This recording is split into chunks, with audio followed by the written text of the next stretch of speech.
Predicting Doomsday.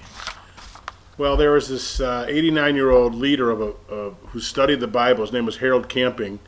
Convinced him and his followers the world would end yesterday, and so his wife says he was flabbergasted that the apocalypse didn't happen over the weekend.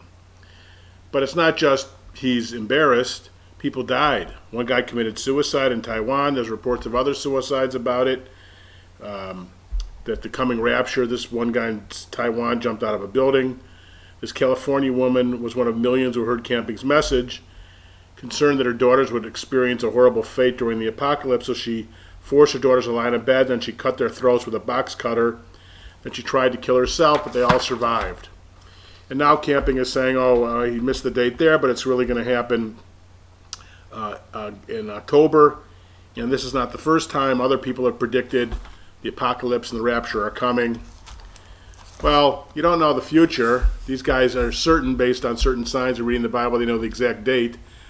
I told this story in another video of a congregation I visit in Maine that owns a beautiful little synagogue they bought from a church in 1912 because the followers of that church were convinced that the rapture was coming on a certain day, and they sold the church to the synagogue, and then they sold their houses, and they went to wait at a mountaintop.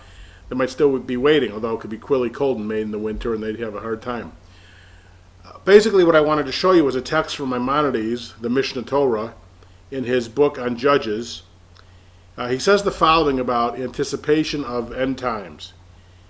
He says, quote, "No person is in a position to know how all these things and their like will happen one day until they actually take place. They are mentioned by the prophets vaguely, not explicitly.